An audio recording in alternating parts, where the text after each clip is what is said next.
Tantor Audio presents The Order War by L.E. Modesitt, Jr. Narrated by Kirby Heyborne. Part 1. Chaos Building 1. Justen watched from the smooth stones of the oldest pier in Nylan as the Sierra pulled away and out into the channel. The black iron plate of the deckhouse and single turret glistened in the morning sunlight, and the 4-span gun pointed forward like a black staff aimed at chaos.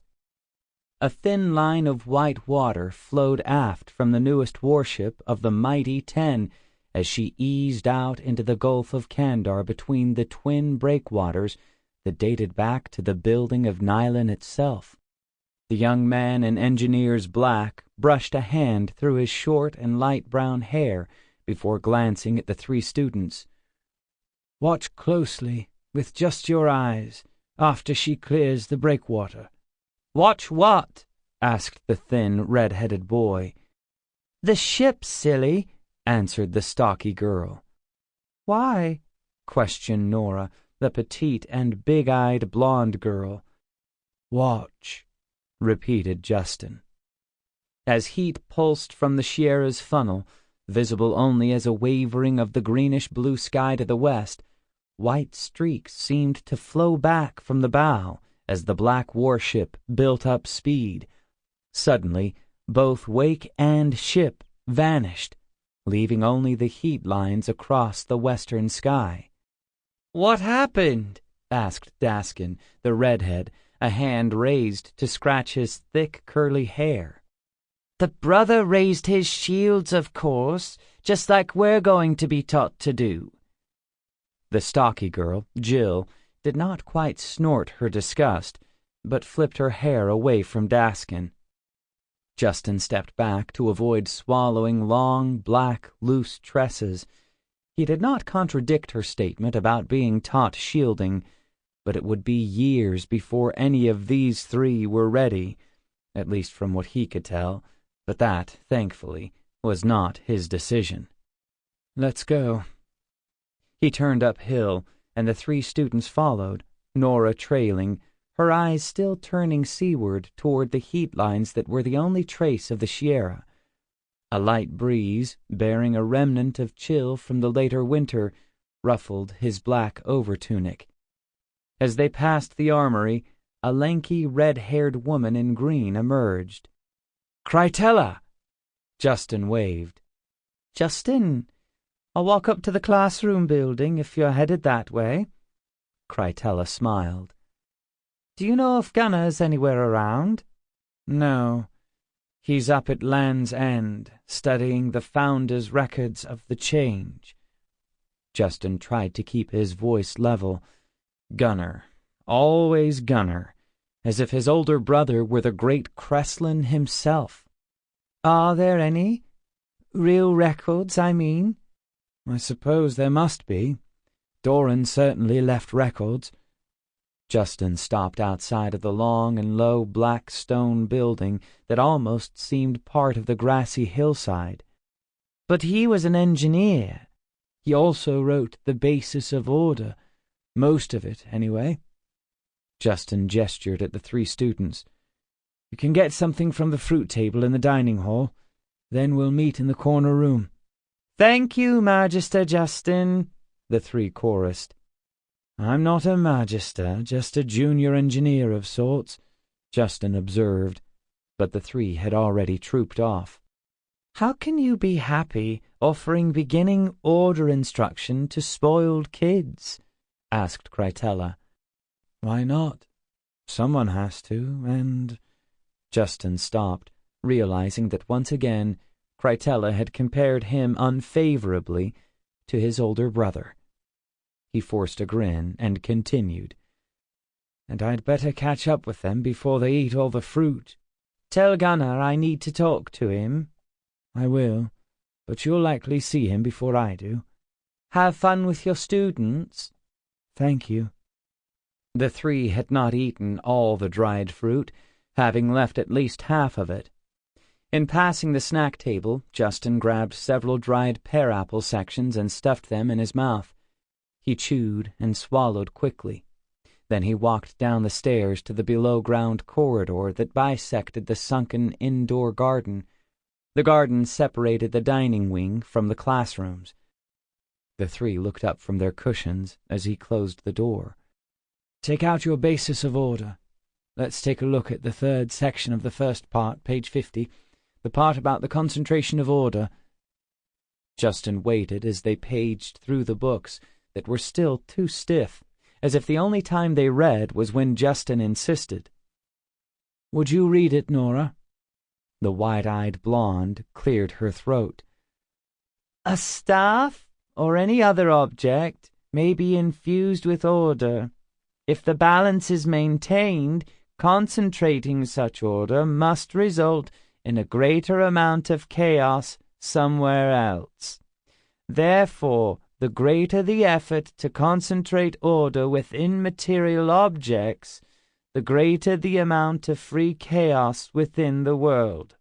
"What does that mean, Daskin?" "I don't know, Magister." "All right, you read the words, the same words." "The same words?" Justen nodded. "A staff or any other object," Daskin repeated the words already read aloud by Nora. "Now, what does it mean?" Daskin sighed. "I guess it's something about why the engineers don't put order into everything they build." Justen nodded at Jill. "Is that why there are only 10 of the black iron ships?" she asked. "How much order goes into building a ship like the Sierra?" Justen probed. "Lots, or you wouldn't have asked," Nora said, grinning. "How much iron would it take to build 100 ships?" "But iron's stronger, isn't it?" asked Daskin. "You can grow more oaks and firs, but you can't grow more iron. Once you've taken iron out of the earth, it's used. Once you remove that iron from the high hills, then what?" All three looked blankly at the floor. "What holds Recluce together?" "Order," the three muttered. "What does iron do?" "Holds order."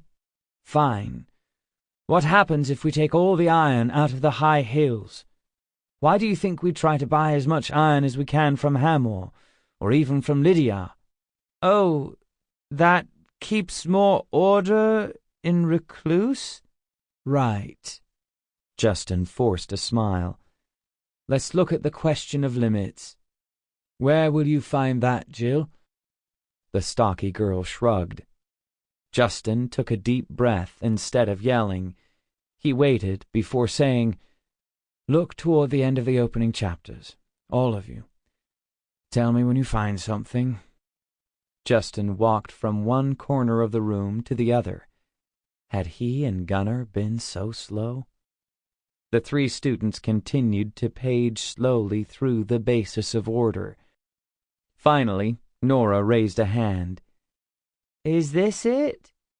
She cleared her throat, then began to read slowly.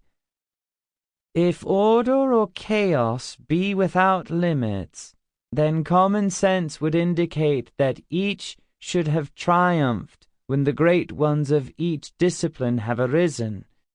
Yet neither has so triumphed, despite men and women of power, intelligence, and ambition. Therefore, the scope of both order and chaos is in fact limited, and the belief in the balance of forces demonstrated." Justen nodded. "What does it mean?" "I'm not sure." The young engineer looked out the window, across the ridgeline and northward to the black stone walls that separated Nylan from the rest of Recluce. Then he looked downhill and out across the eastern ocean. Maybe Crytella was correct. Someone had to teach, but was he the right one? 2. The road has reached the old domain of Westwind. The older counselor rubbed her forehead for an instant, then dropped her arms onto the ancient black oak table of the council room. The faint sound of surf from the beach below the black holding hissed in through the half-open windows on the early spring breeze. "The road does not concern me so much as the troops that precede it," suggested the wispy-haired man. "Rhaltar, the road is the key to the troops and to the trade that follows. When that road is finished, it will be the only direct access to Sarronnyn." The third counselor pursed her thin lips, then coughed. "So far, the Sarronnese have lost nearly 2,000 troops. The Spidlarians lost twice that, and there the Whites razed 3 cities, and we did nothing," responded Rhaltar dryly. "No one can even precisely locate Diev to this day. At the time, we didn't exactly have too much with which to respond." The older woman, black-haired and broad-shouldered, shook her head. "You are so good at keeping me honest, Clarice," Rhaltar smiled. "You're rather good at making me sick, Rhaltar," added the younger woman. "The point is that Fairhaven has taken the next step in implementing Serral the Great's master plan for conquering Candar.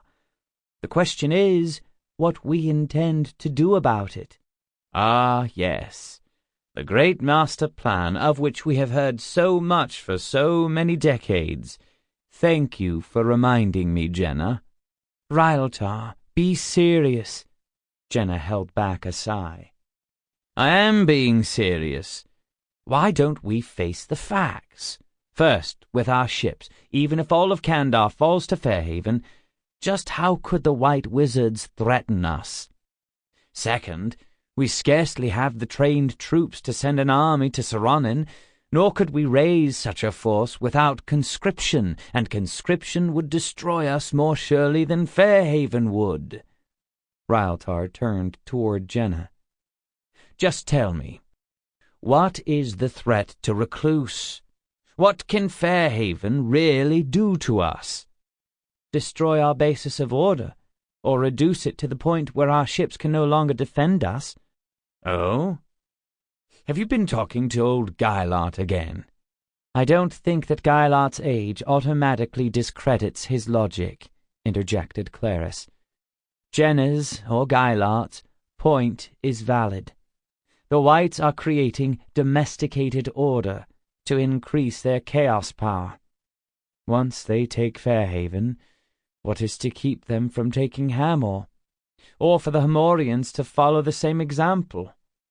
How would that affect your most profitable trade routes then, Rhaltar? We are talking centuries. Besides, I return to my original point. Just what can we do?" Rhaltar smiled again. 3. "Run up the ensign," ordered the captain. On the staff above the iron pilot-house fluttered the black Ryal on a white background. "Looks to be a Lydian trader." Hintal turned to the 2 engineers. "We'll just pull alongside for a mite, Brother Pendak, and you see if you sense anything." Pendak nodded. "Captain, she's turning, trying to run before the wind." "Shields!" snapped the captain. "Just between us." "Shit," muttered Pendak. "Want help?" asked Justen. "Not now." Justen sensed the effort Pendak marshaled to create the barrier that blocked the Lydian's view of the lease. "Starboard a quarter." "Coming starboard a quarter," echoed the woman at the helm.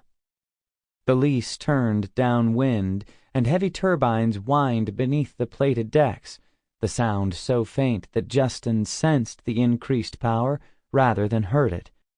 Ahead, off the lease's starboard bow, Justen sensed the Lydian ship, flying only the Duke's banner, not the crimson-trimmed white banner of Fairhaven as it lumbered through the heavy swells.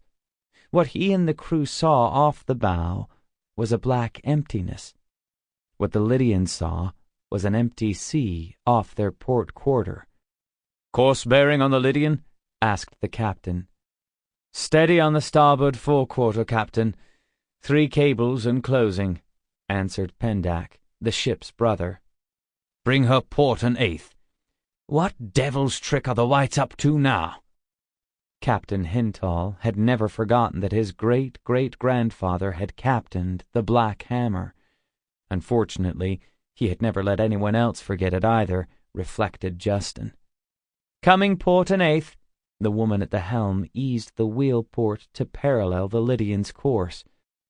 Spray flashed across the deck, and tiny droplets misted into the pilot-house where Justen stood beside Pendak.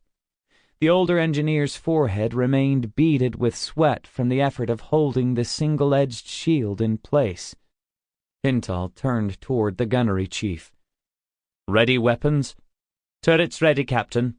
Shells and rockets on standby." "Drop the shields, Brother Pendak," ordered Hintall. "Let's see what those devil whites have added to this stew." The Lydian ship appeared off the starboard bow. The carved plate over the unused paddle wheel read Zamila. Pendak wiped his forehead and reached for the water bottle. "Harder to keep a single-edged shield than a circular one, Justen." "I could tell," Justen whispered back. Hintall glared at the engineers, but said nothing as the Lys edged up to the trader. "She's not furling those sails. Put a signal rocket across her bow." The signal rocket flared in front of the Zamila. The Lys kept abreast of the trader until a blue-edged white banner floated on the aft jackstaff. Then a second parley flag flapped over the mainmast as the trader shortened sail. "Grapples?" "Aye, grapples." "Boarding party?" The stern-faced, black-clad Marines mustered on the starboard side, then swarmed onto the merchantmen. "It's your turn, brothers," suggested the captain. "You wanted to see what it's all about, Justen," Pendak said.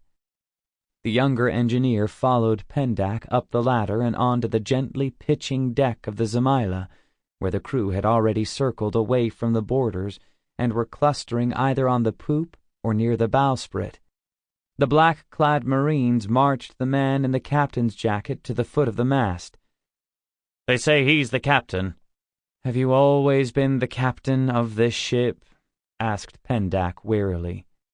"Yes, master." The wrongness of the words twisted at Justen. He looked at Pendak. Pendak looked at the head Marine, an intense-appearing young man named Martin. "Find the first mate." Martin and another Marine turned, but even before they took a full step, a man jumped from the poop into the sea. For a time, the Marines and the 2 engineers watched the water below, but no head appeared, and Justen could sense no one there. "Was that the captain?" asked Pendak, turning to the pseudo-captain. "No, sir." The wrongness still turned in the man's words. "Find me the second mate." "I'm the second." A burly man stepped up to the Marines, his face and forearms tanned and leathery, his hair sun-bleached, and his trimmed beard a mixture of blonde and white. His words rang true to Justen. "Is this man a convict?" "Begging your pardon, master, but you'll put us all in a terrible stew if this goes on." "Do you want us to sink the ship?" snapped Pendak. "We'd be fools to want that." Justen cleared his throat softly. Pendak looked at him, then nodded. "Were all of you threatened if you didn't agree to call this man the captain?" asked Justen. "I wouldn't say as it was a threat, exactly." Sweat appeared on the burly mate's forehead. "More like you didn't have a choice?" "I don't know as how I could answer that." The words choked forth, and perspiration coated the mate's face. The soaked shirt and red face made Justen's decision. "That's all." "We'll need to look around," Pendak added. Not that we expect we'll find anything. As you wish, order masters. You want to take forward? Pendak pointed toward the bow. Fine. Justin walked forward, and his senses ranged over the ship. Pendak was right. The ship felt orderly. Too orderly. Before long, he walked back to the Marines, where the older engineer waited. Nothing. Baled sligan and Montgrin wool, dried fruits, perfume wood, and some big jugs of oil. Pendak shook his head. Let's go. He nodded toward the Marines, then turned to the burly second. Good sailing, mate. Thanks be to ye. Not that most will, wizards. The perspiring man half saluted. 4. The dull clank of one hammer and yet another laid upon chisels echoed through the chill air of the deep canyon. A line of bent figures trudged back from the pile of rock that marked the edge of the construction. Each worker passed the deep, straight clefts that separated one foundation block from another, each foundation block a stone cube, 30 cubits square. Behind the laborers stretched the knife-edged raw slashes that marked the great Westhorn highway. The base of that highway had been formed from the mortared and fitted stones that linked the foundation blocks. Each long section was as straight as a quarrel, a segment of the road that would run from Fairhaven to the western sea through Sarronnyn and to Southwind. A wall of solid stone terminated the western end of the canyon. The trees and soil more than 200 cubits above had been removed, and the dust and white ash from that removal sifted downward into the chill depths. Workers coughed, squinted, and blinked away the ash and grit, but they kept walking, lugging their baskets of fractured stone from the pile at the end of the canyon back to the unloading station. 3 figures in white boots, tunics, and trousers, stood halfway between the unloading platform and the mountain wall that marked the end of the road. Their breath floated like white steam above the cold stone and over the scattered patches of snow and ice. Behind them, the stone master directed the spout to spew the smaller granite chunks into the space between 2 foundation blocks.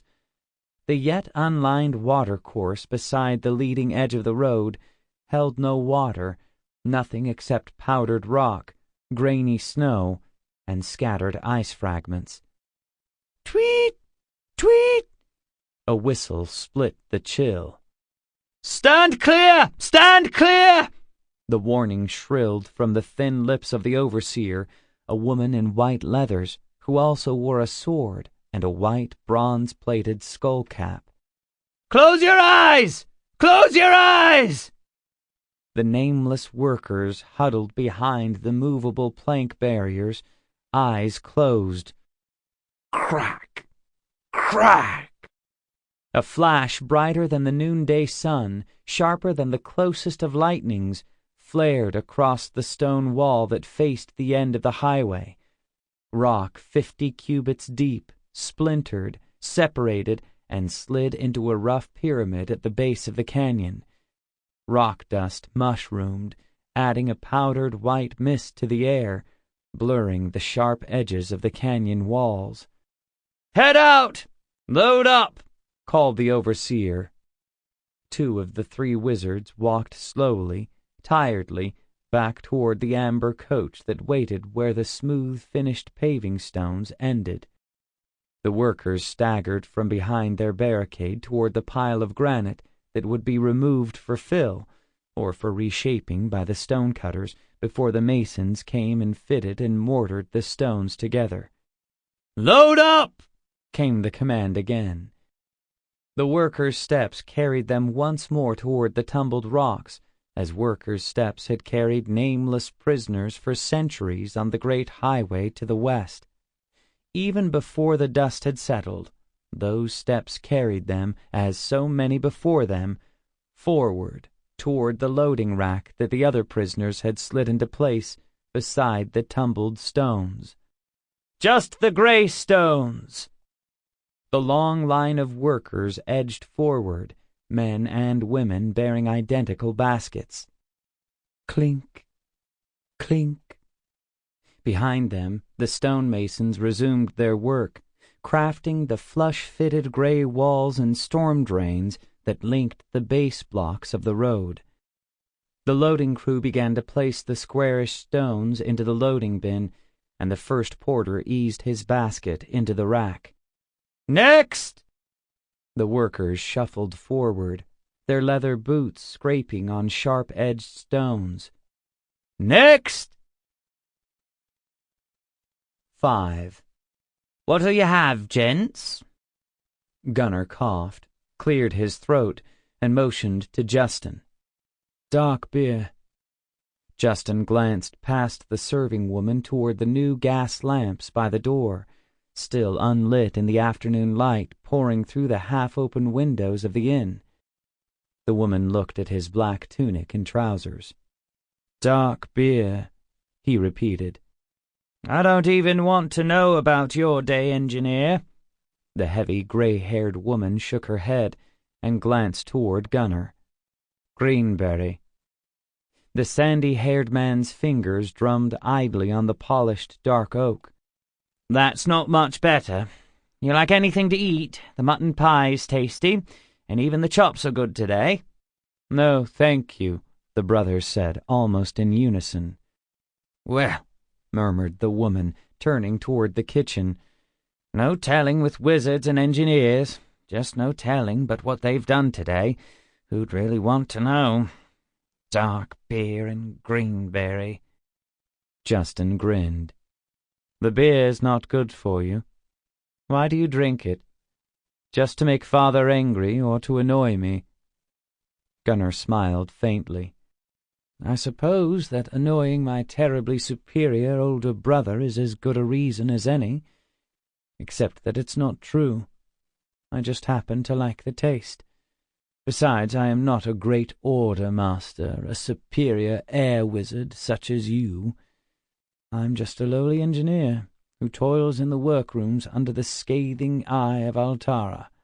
"Is she really that bad?" "No, she pays no attention when you do it right, and she gets hotter than the little Westhorns the day they were raised when you don't." "Justen! Gunnar!" a bright voice interrupted. Both men looked up as a black-haired young woman paused near their table. "Oh, Adelia, how are you?" asked Gunnar. "How's your brother?" "His leg's much better, and Mother said to tell you hello when I saw you." "What are you doing in Nylan?" asked Justen. "Father was bringing in some timber for the shipwrights, and I was waiting when I thought I saw you two come in. So I told Father I'd be back in a bit and came to say hello." Adelia smiled broadly. "Could you join us?" Justen motioned to one of the two empty chairs, trying not to be too obvious in his admiration of her endowments. "I wish I could, but Father's already delivered the timber, and it's a long drive back, even with an empty wagon, or mostly empty. We did get some fresh fish and a bolt of Austrian linen."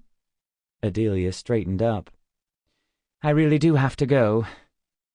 With a last smile, she was gone. Clunk, clunk. The two heavy mugs came down on the table. "There you be, honoured young gents. And that'll be 5 for the both of you, 3 for the beer and 2 for the green stuff." Gunnar extended a half-silver. The woman nodded and took the coin. Justen lifted his mug and took a deep swallow. "Ah, that's good." "Do you do that just to annoy me?" "No, I do it because it tastes good, and it was a long day, and because— leave it at that." Justen stopped and glanced into the corner where 2 white-haired men sat hunched over a capture board. The game had clearly only just begun, since most of the white and black tokens were still stacked beside the board. He looked back at Gunnar. Crytella was looking for you the other day, when you were at Land's End. And you're telling me now? I haven't seen you since then. Just... Sample complete. Ready to continue?